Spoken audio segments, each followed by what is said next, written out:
Olá para vocês. Max Verstappen é o melhor piloto do mundo? É o melhor piloto do mundo atualmente ou é o melhor piloto do mundo de todos os tempos? Essas perguntas nunca têm uma resposta exata. Até porque a única possibilidade que existe de você dar uma resposta muito aproximada do que seria real, você teria que desenvolver um modelo matemático e aplicar todas as variáveis presentes durante uma corrida, um treino classificatório, para você poder chegar a essa conclusão. Então, o que a gente faz? A gente vai reduzindo os dados e usa alguns dados, né? Porque a massa de dados seria tão grande que se não fosse um modelo matemático e num supercomputador, seria impossível você fazer isso em casa. Então, a gente tem que pegar alguns dados e usar essa massa pequena de dados para dizer de uma forma, pelo menos baseada em números, de que é o melhor, é equivalente ou é próximo ao outro piloto.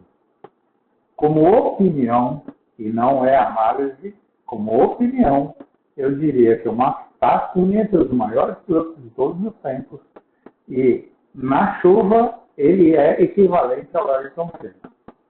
Porque se você olha as corridas que ele ganhou, ou as corridas em que ele participou, quando estava chovendo, é simplesmente impressionante, é inacreditável o que ele fez em algumas provas. Só para citar aqui no Brasil, quando você viu os pilotos rodando e batendo lá na curva do sol, o Max fazia a trajetória que só ele estava conseguindo fazer ali, que era por fora, no sol, não totalmente por fora, mas do meio um pouquinho para fora.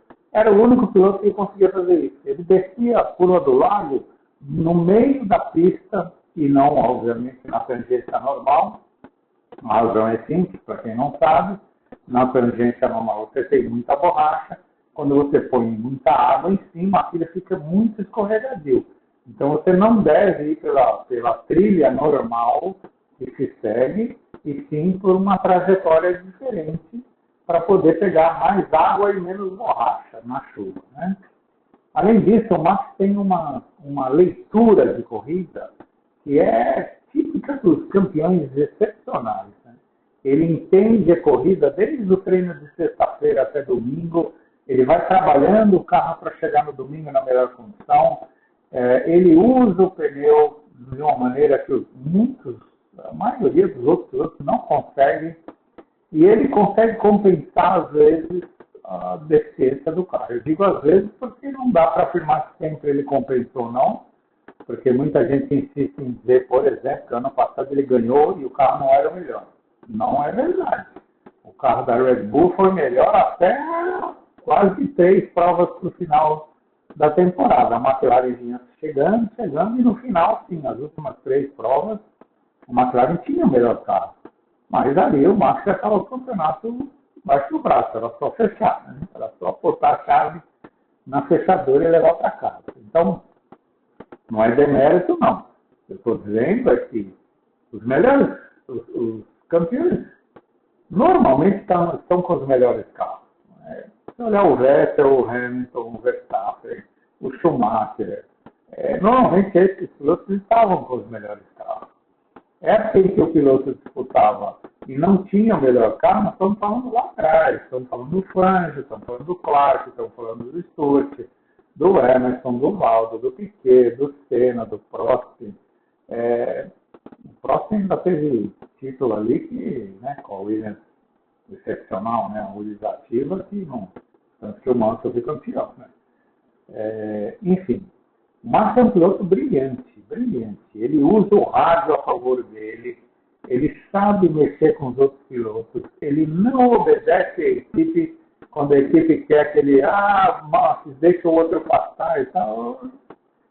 Tanto que ele acabou sendo responsável pela saída do Daniel Ricciardo da equipe, porque os dois se bateram lá em Baku, quando a equipe pediu para ele dar passagem para o Ricciardo, e ele simplesmente se negou. O Ricardo estava com outra estratégia. Portanto, os dois não estavam lutando diretamente. Mas o Max, ele estava lutando pelo espaço na equipe. A equipe era dele. Essa é a questão. A equipe é dele. Ele não deixa ninguém mais usar a equipe. E isso, é claro, tornou a equipe, o carro da equipe, um carro para Max. E por isso é tão difícil para os outros guiar o carro. Né? Ele é especial, muito especial. É o único campeão mundial da Fórmula 1 que foi campeão mundial de kart. Que os outros campeões que chegaram de kart, chegaram à Fórmula 1, nunca fizeram um papel muito excepcional. Foram bons, mas não um papel excepcional. Lembrando que a mãe dele, Sofia Kupfer, ela ganhou uma prova no Mundial de Kart na Itália, o torneio acho que é Malaguti, alguma coisa assim. Ela ganhou uma corrida nesse Mundial. Ela não foi campeã mundial de kart, não, como anunciaram outro dia na televisão, não é verdade. Ela foi uma vencedora numa das provas do kart, o que já é excepcional, né? Porque só uma mulher foi campeã mundial de kart, e foi a italiana Susanna Raganelli. Max Verstappen é excepcional, é daqueles que você conta nos dedos na história quantos existem.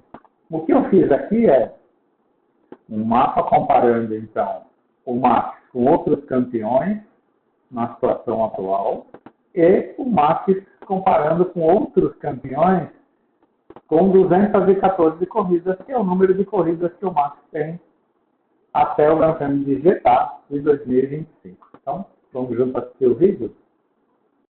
Se você pensar em números brutos, ou seja, a carreira de cada piloto até chegar à data de Jeddah, né? Estou considerando dados até Jeddah 2025, o resultado é esse aí, números brutos. O Hamilton é o melhor, o Schumacher é o segundo, o Fangio é o terceiro e o Verstappen já seria o quarto. Veja, o Hamilton tem muito mais provas, tudo bem, mas ele tem 7 títulos e ele é o recordista de vitórias, pódios, poles, Grand Slam. Ele só perde em hat-trick para o Schumacher.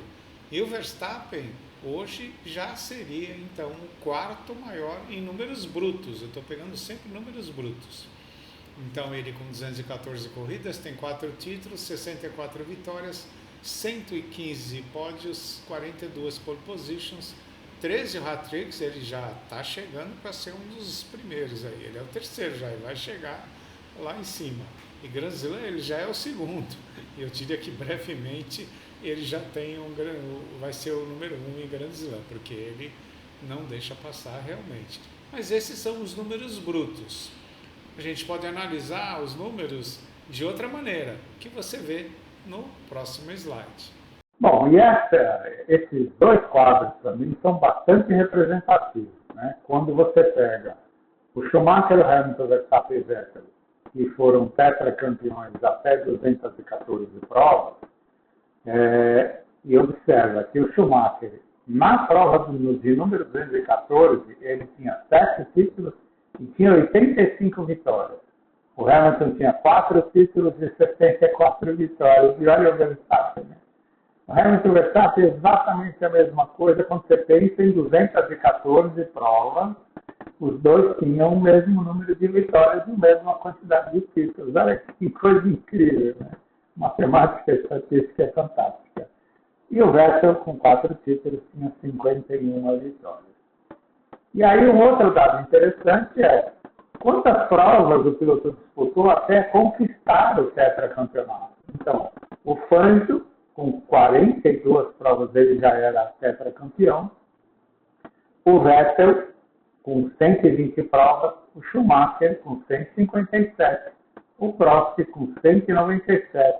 O Hamilton, com 206. E o Verstappen, com 207. Olha, de novo, os dois ali, ó, quase juntinhos, né? Impressionante como os dois têm números parecidos, né? E são realmente, para mim, atualmente, são os dois melhores pilotos da categoria. Os outros estão chegando lá, né? O Russell é excepcional, o Leclerc é muito bom, o Norris, o Piastri, eu acho que vai chegar lá rapidinho, mas eu diria que o Verstappen está num nível acima e o Hamilton também. Não tem carro hoje, mas está num nível acima desses aí, sim. É isso. Eu acho que o Max Verstappen, repito, um talento impressionante. E vou falar o que eu falei no vídeo sobre a McLaren. Se a McLaren não tomar cuidado, o Verstappen vai levar o título desse ano, porque o Piastri e o Norris podem começar a brigar um com o outro e não precisa nem brigar muito. A cada escorregada que eles derem, o Verstappen vem. Então ele é, sim, sério candidato ao título desse ano. Acho que o Piastri vai levar, mas precisa não errar nenhuma vez mais, porque se errar, o Verstappen leva para cá. Gostou do vídeo? Deixa seu like, se inscreva no canal. Tchau, tchau.